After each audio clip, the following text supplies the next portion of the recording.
and welcome back to my channel. Today I'm going to be talking about another one of my health conditions. It's called silent thyroiditis. I'm going to be talking about what it is and what the symptoms are and everything else.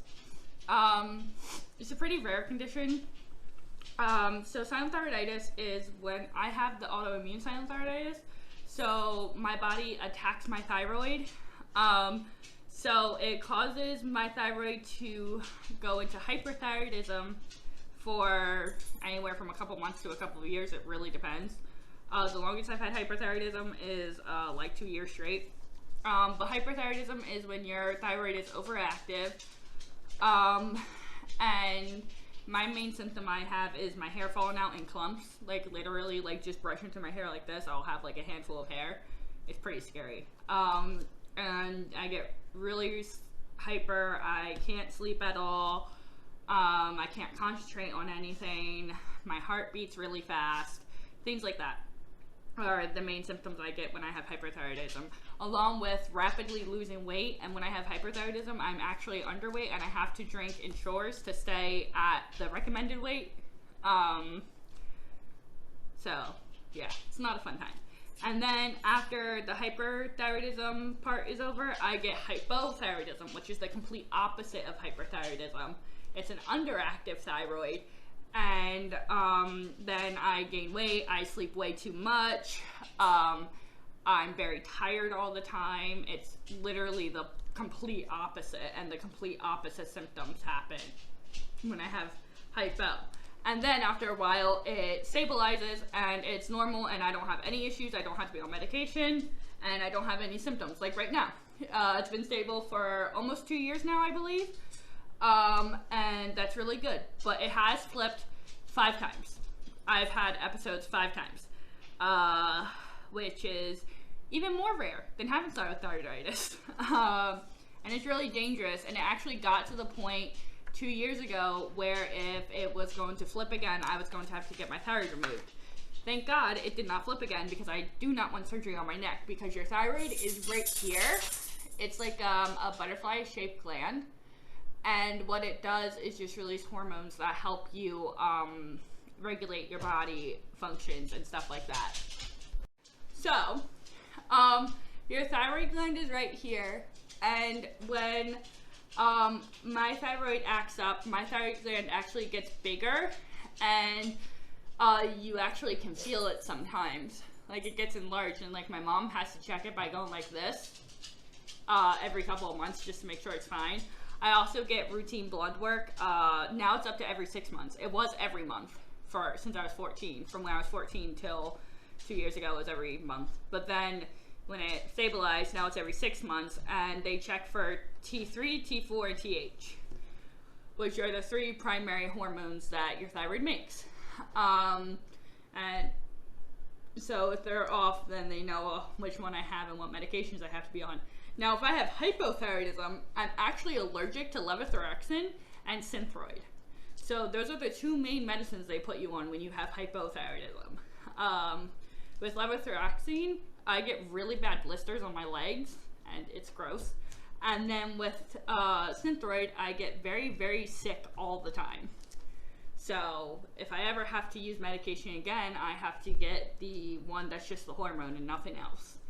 So that's fun. But yeah, so, yeah, that's kind of what silent thyroiditis is and what it does to your body and everything else.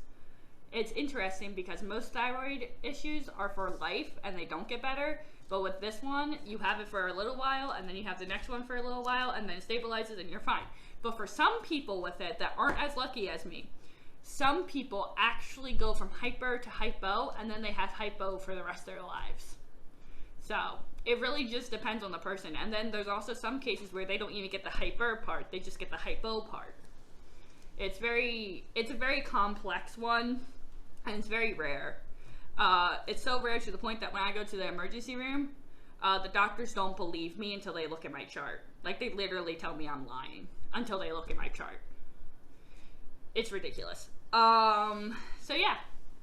So the one thing I always have to be cautious of is the symptoms.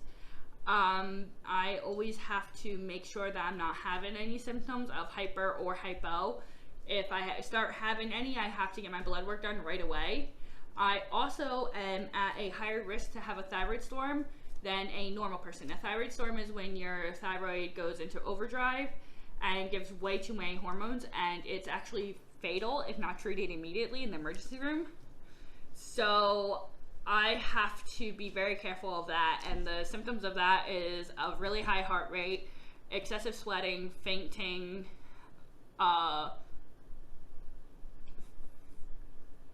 fever. Sorry, my mom was trying to tell me what it was, and she was going, like, I know that's a fever. Don't know why she thought that. So yeah, if I have, and anytime I have a fever over 100, I have to go to the emergency room. I don't really have a choice. Anytime I have a fever over 100, we have to call the doctor and see what they say. And every time that's happened, I was told to go to the emergency room right away because of how high risk it is for a thyroid storm. And one of the main symptoms of it, like early symptoms, is a high fever. So yeah, it's not an option for me to not go. But yeah, it's very interesting. So yeah. Oh, also, I have to keep up to date on the COVID boosters because COVID can cause episodes of silent thyroiditis and can trigger a thyroid storm in someone with silent thyroiditis. So I have to keep up with that, and I have to try my hardest not to get COVID. I've already had it twice, and nothing's happened, thank God. But my thyroid doctor, called an endocrinologist, I know that big word. That's right. I'm smart. But we can't find where the office is in the hospital. No. We go to all the other floors but that one. But that's a joke because me and Mom always get lost in the hospital. All the time. Always go to the wrong floor. But my endocrinologist said that's very important that I keep up to date with the vaccines for COVID because of the fact of how high risk I am at actually getting a thyroid storm from having COVID.